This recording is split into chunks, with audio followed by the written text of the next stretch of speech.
ఆంధ్రప్రదేశ్ రాష్ట్రంలోనే అతి పొడుగైన 193 కిలోమీటర్ల తీరం విస్తరించిన చిక్కళ్ళు జిల్లాలో 75 ఏళ్లుగా ఎక్కడ కూడా ఒక జట్టి కానీ పోర్టు కానీ నిర్మాణం జరగకుండా ఈరోజు జిల్లాను మాత్రం వెనుకబాటు నెట్టేశారు.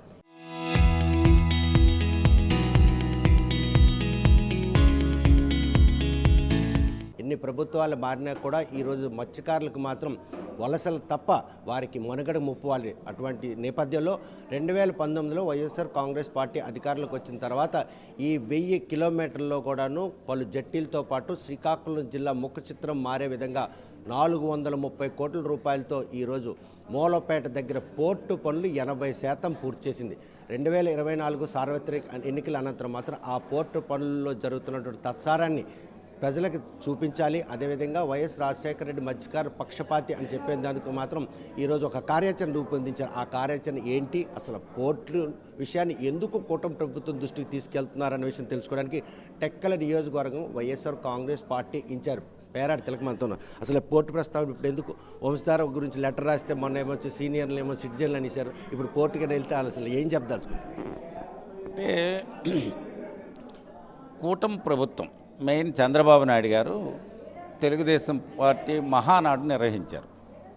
ఆ మహానాడులో ఈ జిల్లా పార్లమెంటు సభ్యులు కేంద్ర మంత్రి రామ్మోహన్ నాయుడు గారు మూలపేట పోర్టు చంద్రబాబు నాయుడు గారు తీసుకొచ్చారని చెప్పి ఆయన ఆ సభలో ఉద్దేశిస్తూ మాట్లాడారు.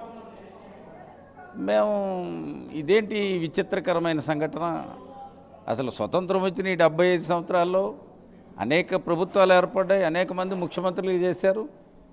ఇది అత్యంత వెనుకబడిన జిల్లాగా గుర్తించి మా ప్రతినిధుల తాలూకా వాయిస్ని కూడా అసలు పరిగణలో తీసుకోకుండా ఏ ప్రభుత్వము ఈ జిల్లాకి సముచితమైన స్థానం ఇవ్వలేదు.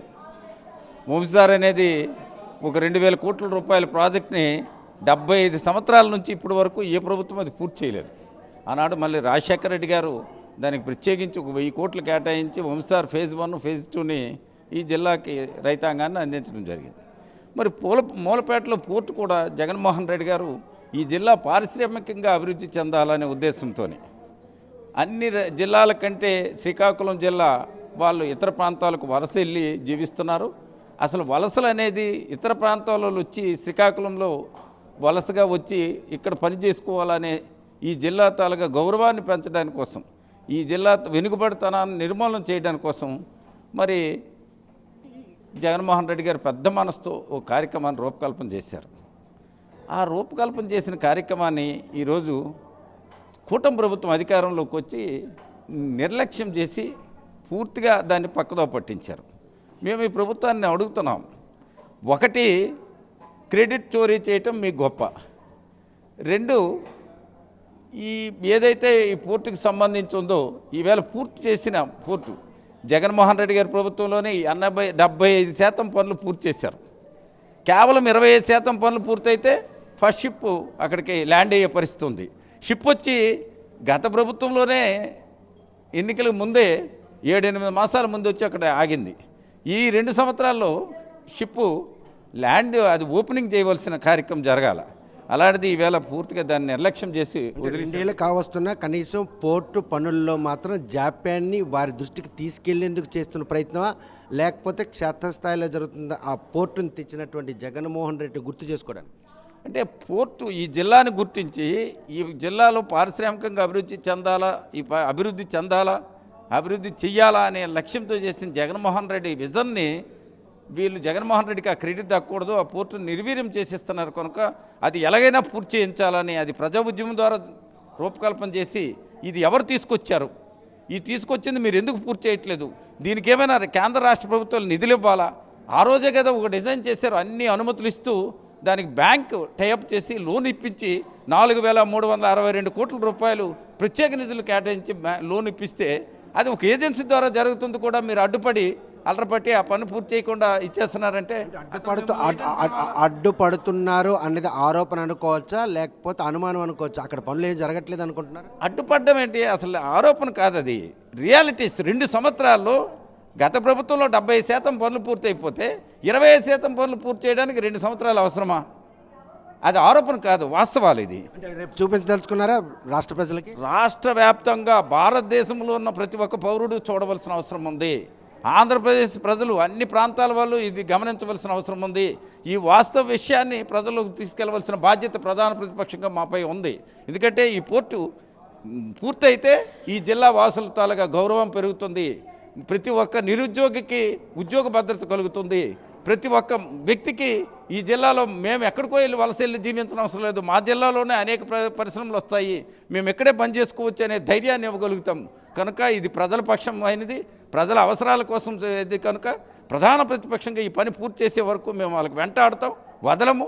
ఎందుకంటే ఇది మీరు కేవలము మేము చూసాం చంద్రబాబు నాయుడు గారి తల మెంటాలిటీ ఏంటంటే కేంద్రపాలెం కుటుంబంలో ఒకే కుటుంబంలో కేంద్ర రాష్ట్ర మంత్రులు ఇచ్చి ఈ జిల్లాకి ఎటువంటి పనులు చేయకుండా వీళ్ళు కూడా ఏమీ అడగలేని కబోదుల్లాగా ఉండిపోయి వాస్తవ విషయాలను కూడా రాష్ట్ర ప్రభుత్వాన్ని దృష్టిలోకి తీసుకెళ్ళక చంద్రబాబుని నిలదీయలేక ఉన్న వనరులను నిర్వీర్యం చేసి అలా ఆటలాడుకుంటున్నారు. కనుక దీన్ని మేము హెచ్చరించడానికి కోసం మీరు చేస్తున్న ఈ ప్రయత్నంలో చేస్తున్న ఈ ప్రయత్నంలో పోర్టు గేటు కూడా దాటించే పరిస్థితి ఉందా? వాళ్ళు మాకు గేటు కాదు, గేటు దాటించకపోతే ఎలా ముందుకెళ్ళి ప్రజల పక్షాన్ని నిలబడాలో మాకు తెలుసు. ఇది ఉద్యమాల పురిటిగడ్డిది, అనేక ఉద్యమాలు చేసిన జిల్లా ఇది. ఎన్నో సందర్భాల్లో ఎన్నో రకాలైన కార్యక్రమాలు చేసి ముందుకు వచ్చిన వాళ్ళు మమ్మల్ని అలేం ఆపగలరు? మేము స్వచ్ఛందంగా అన్ని లీగల్గా మేము పోలీస్ డిపార్ట్మెంట్కి అప్లై చేయడం జరిగింది. పెర్మిషన్స్ ఇవ్వండి, మీటింగ్ పెట్టుకుంటాం, పెర్మిషన్ ఇవ్వండి, పోర్టును సందర్శిస్తామని చెప్పి మేము కోరాం. అప్పటికే కాకపోతే లీగల్గా హైకోర్టుకు వెళ్ళి ఆశ్రమించైనా సరే ఆ కార్యక్రమం ముందుకు తీసుకెళ్తాం. ఈ జిల్లాలో ఉన్న ఉమ్మడి శ్రీకాకుళం జిల్లాలో ఉన్న వైఎస్ఆర్ పార్టీ ప్రతి ఒక్క నాయకుడు, కార్యకర్త, అభిమాని పోర్టును సందర్శించడానికి సిద్ధపడ్డారు.